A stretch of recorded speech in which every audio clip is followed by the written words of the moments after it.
नमस्कार दोस्तों, स्वागत है आपका ऑल मैग्नेट प्रेशियस थिंग्स में।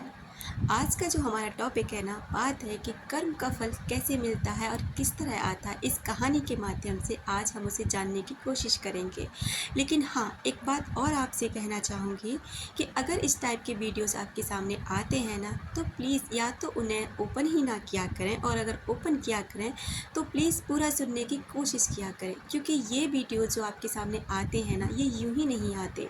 यूनिवर्स का या फिर डिवाइन का आपके सामने, या आप जिस भी भगवान को मानते हैं ना, उनका इन वीडियोस के थ्रू आपको मैसेज मिलना होता है। शायद आप अपनी ज़िंदगी में उस मुकाम पर हों जहाँ किसी सवालों के जवाब चाहते हों, या कुछ भी आपकी लाइफ में ऐसा चल रहा हो जो इस समय बहुत गलत हो रहा हो और आप उनके सवालों के जवाब चाह रहे हो, तो आपको इन वीडियोस के माध्यम से वो जवाब मिल जाते हैं। इसलिए अगर हो सके तो इन वीडियोस को पूरा सुनने की कोशिश करें।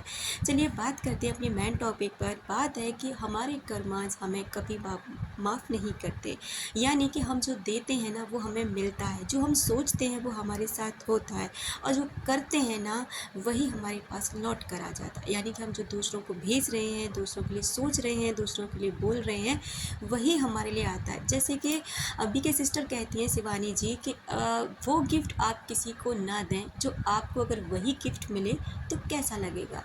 यानी कि अगर मान लीजिए आप किसी को कोई गिफ्ट देने वाले हैं और आपको पता चले कि वो गिफ्ट आपको वापस मिलने वाला है, तो क्या आप उस गिफ्ट को देंगे? नहीं देंगे ना, और बेहतरीन देंगे, क्योंकि वो आपको वापस मिलेगा। ठीक है, इसी तरह हमारे कर्मों का भी हिसाब किताब होता है। बात है बहुत समय पहले की कि एक साधु थे, और वो लोगों को जा कर के शिक्षाएं दिया करते थे। यानी कि वो लोगों को बताते कि उनके कर्मांश क्या होते हैं, मतलब उनके ज्ञान के मार्ग पर चलने के लिए भक्ति मार्ग की उनको बातें बताते थे। तो लोग उनसे खुश होकर, उस समय सोने चांदी की मुद्राओं का प्रचलन था, तो वो लोग जो है ना उनको ये चीज़ें दिया करते थे। ये कभी किसी ने 2 मोहरें दे दी, किसी ने 4 मोहरें दे दी, तो वो उन्हें इकट्ठे करते गए। उनके मन में एक विचार आया कि क्यों ना इन मोहरों को मैं इकट्ठा करके, और प्रयागराज में जब कुंभ का मेला लगेगा ना, तो फिर उस समय में ये वहाँ पर साधु संतों को इकट्ठा करके मैं वहाँ पर एक भंडारा करूँगा। तो उन्होंने क्या किया कि एक ऐसे बांस के डंडे का निर्माण कराया जो अंदर से बिल्कुल खाली था, और वो उनको क्या करते कि जो भी जहाँ से भी जो मुद्राएं मिलती थी ना, वो मुद्राएं उसमें डालते गए, और धीरे धीरे वो हर गांव में जाते थे और लोगों को शिक्षा देते थे, और उनको जो भी उसमें मिलता ना सोने की मुद्राएं, वो उसमें डालते चले जाते।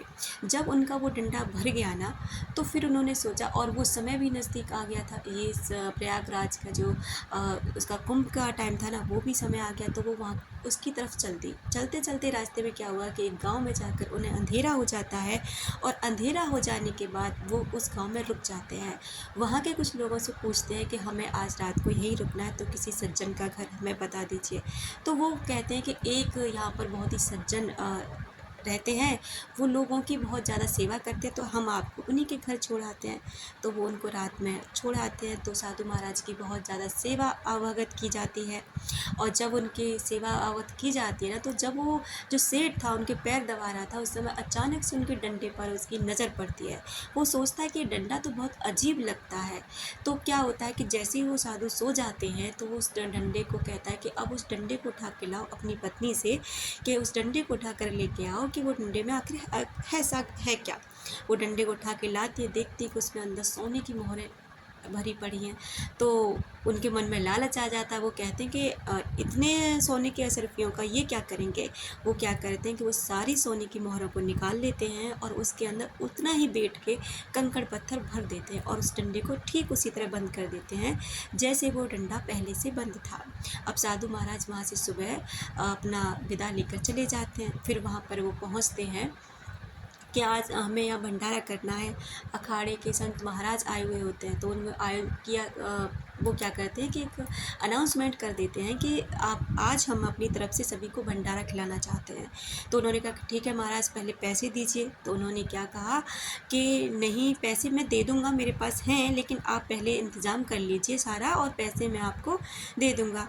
अब हुआ क्या कि वहाँ भंडारा हो जाता है। सब कुछ होता है, लेकिन जैसे ही पैसे देने की बारी आती है वो अपना उसको खोलते हैं लाठी को तो देखते हैं कि उसमें तो कुछ है ही नहीं, वो तो बिल्कुल उसमें कंकड़ पत्थर भरे हुए हैं। अब उनके दिमाग में सीधा एक ही बात आती है कि ऐसा कैसे हो गया, मैंने तो इसमें सोने की मोहरें भरी थी, इसमें कंकड़ पत्थर कैसे भर गए। अब उनको क्या होता है ना कि उसी सीट की याद आती है कि मैं केवल वहीं रुका था और रात भर मैंने विश्राम किया और उसी के बाद में ये सब हुआ। तो उनके दिल से एक आह निकली कि जो तूने किया है ना वो तुझे मिलेगा। और भंडारा अधूरा रह जाता है और वो उसको बद्दुआ देते हुए, श्राप देते हुए कि जो तू मेरे साथ, आज तूने मुझे धोखा दिया, जो तूने मेरे साथ किया एक दिन तू उसे ज़रूर भुगतेगा। और वो उस पानी में छलांग लगा देते हैं और वहीं पर वो मर जाते हैं। उसके बाद होता क्या है कि वो जो सेठ था वो तो दिन रात फल फूल रहा था, क्योंकि इतनी सारी सोने की मोहरें उसके पास, उसका व्यापार बहुत बढ़ गया। और उसने क्या किया कि उसके पास बेटा भी नहीं था। अब बेटा नहीं था तो कुछ समय बाद उसके घर में एक बेटा जन्म लेता है। अब आप कहेंगे कि उसे खुशी कैसे मिल रही है, आगे सुनिए। बेटा जन्म लेता है और बेटा क्या कुछ बड़ा होता है ना, कुछ बड़ा होते ही उसको बीमारियां लग जाती हैं, और ऐसी बीमारियां कि उसका कोई इलाज नहीं, कहीं इलाज नहीं, उसका सारा व्यापार ठप हो गया। और उस सेठ का उस बेटे में इतनी आसक्ति हो चुकी थी, इतना मोह हो चुका था कि उसके लिए कुछ भी करने को तैयार था। उसका सारा व्यापार, जितनी भी सारी चीज़ें थी ना, सब धीरे धीरे ख़त्म होने लगी। और आखिर में केवल उसके पास एक मकान बचा। मकान में भी उसने कहा, अब वो अपने बेटे के पास आकर के बोलता है कि बेटे अब मेरे पास कुछ भी नहीं बचा, अब मैं तेरे लिए क्या, जो मुझसे बन सकता था ना मैं तेरे लिए सब कर चुका हूँ, अब मेरे पास ऐसा कुछ नहीं है, अब तू ही बता मैं क्या करूँ। तो वो बेटा कहता है कि आप मुझे प्रयागराज लेकर चलिए। तो उसने कहा ठीक है। उसका घर था, उसने वो भी बेच दिया और उसे प्रयागराज लेके चलते कि मुझे यहाँ पे भंडारा करना है, मुझे साधु महाराजाओं को भोजन कराना है। अब भंडारा होता है पूरा, बहुत उसने जो भी घर से बेचकर उसके पास पैसा आया उसने भंडारा किया। उसके बाद में वो बेटा, पता है आपको क्या बोलता है कि तुझे कुछ याद आया, मैं वही साधु हूँ जिसने तूने उसके पैसे चुराए थे और उसे इतना अपमान झेलना पड़ा था। उसकी इच्छा थी कि वो यहाँ पर भंडारा करेगा, लेकिन वो अपनी इच्छा पूरी नहीं कर सका और तूने उसके सारे किए कराए पे पानी फेर दिया, उसकी मेहनत पे पानी फेर दिया। आज उसी का मेरा हिसाब किताब तेरा पूरा होता है। और बेटे ने वहीं दम तोड़ दिया। देखा आपने किस तरह उन साधु महाराज ने अपना हिसाब लिया और किस तरह उनको दोबारा से इंसान जन्म लेकर उसके बदला लेने के लिए आना पड़ा। ऐसा ही होता है, आप जिसके साथ जो भी कर रहे हैं ना, जो भी कर रहे हैं, अच्छा बुरा सही गलत जो भी, वो आपके पास आ रहा है और वही आपका नसीब बन रहा है। इसलिए अगर आपके साथ कुछ गलत हुआ है ना, तो पक्का आपने कुछ गलत किया होगा, क्योंकि बिना हमारे करे कुछ भी नहीं होता। कह सकते हैं कि अकारण कुछ नहीं होता, हर चीज़ का एक कारण होता है। अगर आप ज़िंदगी में खुश रहना चाहते हैं, सब कुछ पाना चाहते हैं ना, तो देना सीखिए। और अगर आपके साथ कुछ गलत हो रहा है ना, तो मान लीजिए कि आपके ही कर्मों का हिसाब है। जो चुक रहा है उसे चुकने दीजिए और बिल्कुल झुक जाइए और झुक करके अपने उस कर्मा को पार लगा लीजिए। फिर देखिए आपकी ज़िंदगी धीरे धीरे ना संवरने लगेगी। Thank you.